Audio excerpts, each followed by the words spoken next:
श्री राधा कृष्णाभ्यां नमः। श्रीमद्भागवत महापुराण। बोलो बाल श्री कृष्ण भगवान की जय। श्री गणेशाय नमः। हनुमान जी सुनिए, शिव जी सुनिए, श्री कृष्ण भगवान सुनिए, राधे राधे, सीताराम सीताराम। हम श्रीमद् भागवत महापुराण पढ़ रहे तृतीय स्कंध में अथ तृतीयोऽध्याय भगवान के अन्य लीला चरित्रों का वर्णन। उद्धव उवाच। उद्धव जी कहते हैं, इसके बाद श्री कृष्ण अपने माता पिता देवकी वसुदेव को सुख पहुंचाने की इच्छा से बलदेव जी के साथ मथुरा पधारे और उन्होंने शत्रु समुदाय के स्वामी कंस को ऊंचे सिंहासन पर नीचे पटक कर और उसके प्राण लेकर उसकी लाश को बड़े जोर से पृथ्वी पर घसीटा।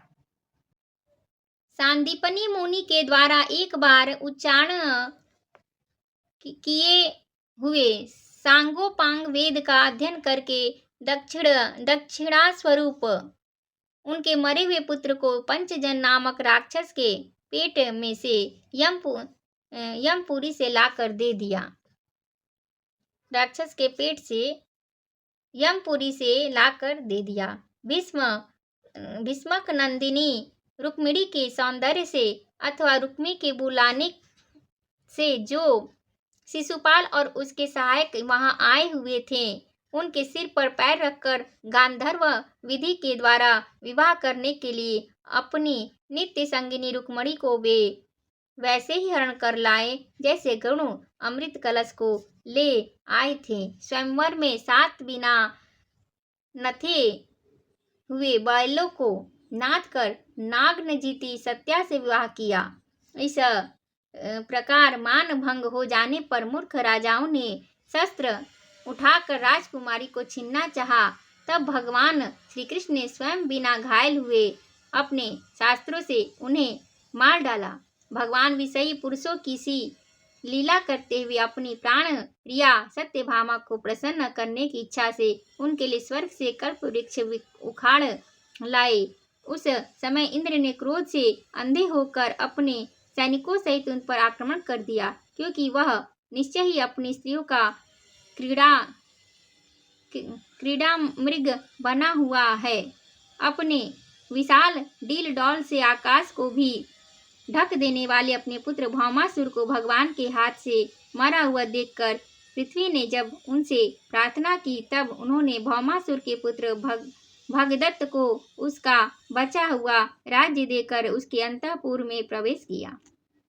वहां भौमासुर द्वारा हर कर लाई हुई बहुत सी राजकन्याएं थी। वे दीनबंधु श्री कृष्णचंद्र को देखते ही खड़ी हो गई और सबने महान हर्ष और लज्जा एवं प्रेम पूर्वक चितवन से तत्काल ही भगवान को पति के रूप में वरण कर लिया।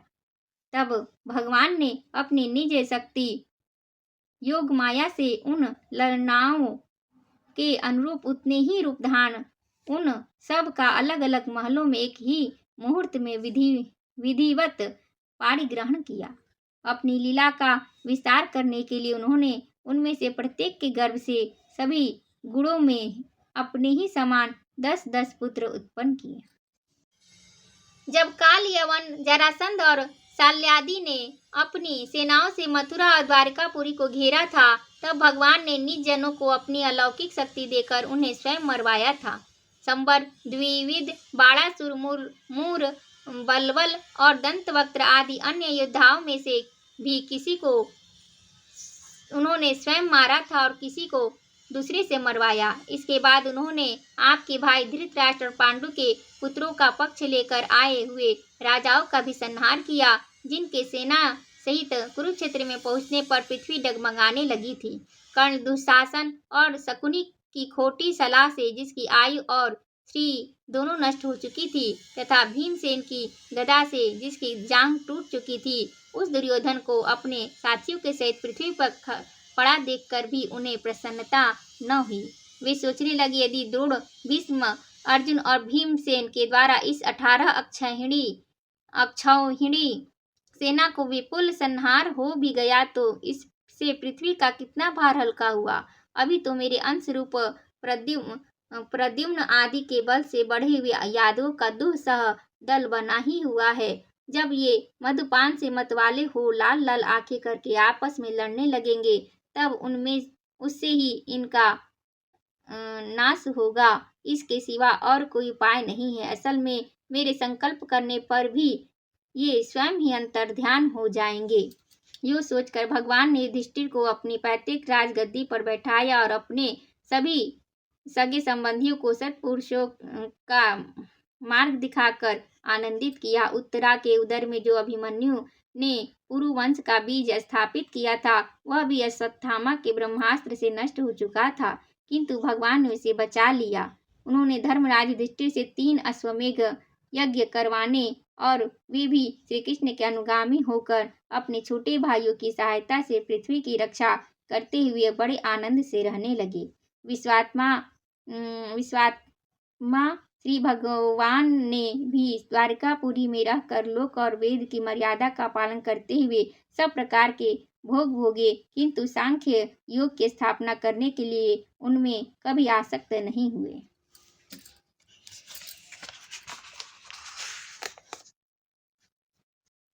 मधुर मुस्कान, स्नेहमयी चितवन, सुधामयी वाणी, निर्मल चरित्र तथा समस्त शोभा और सुंदरता के निवास अपने श्री विग्रह से लोक परलोक और विशेषतया यादवों को आनंदित किया तथा रात्रि में अपनी प्रियाओं के साथ क्षणिक अनुराग युक्त होकर समयोचित विहार किया और इस प्रकार उन्हें भी सुख दिया।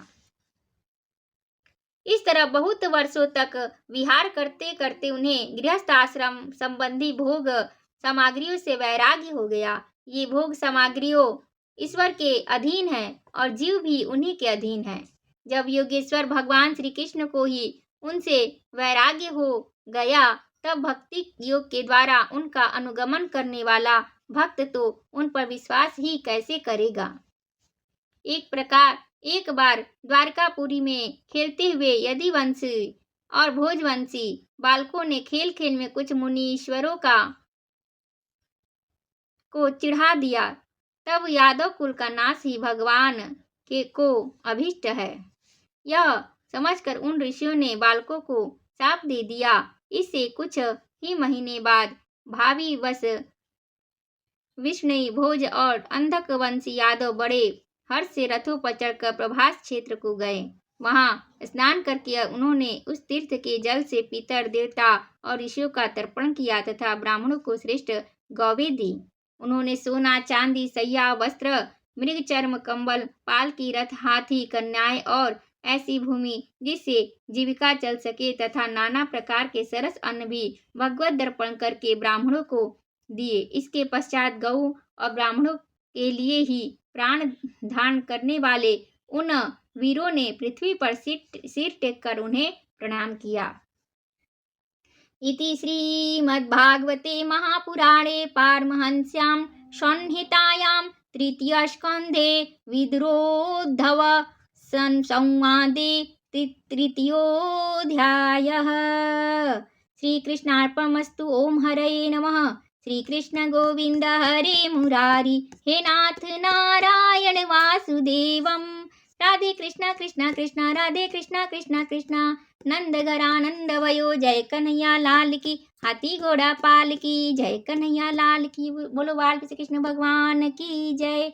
जय जय श्री राधे, जय जय श्री राधे, जय जय श्री राधे। ओम नमः पार्वती पतये, हर हर हर महादेव। जय जय श्री राधे, जय जय श्री राधे, जय जय श्री राधे, जय श्री राधे, जय श्री कृष्ण भगवान की जय।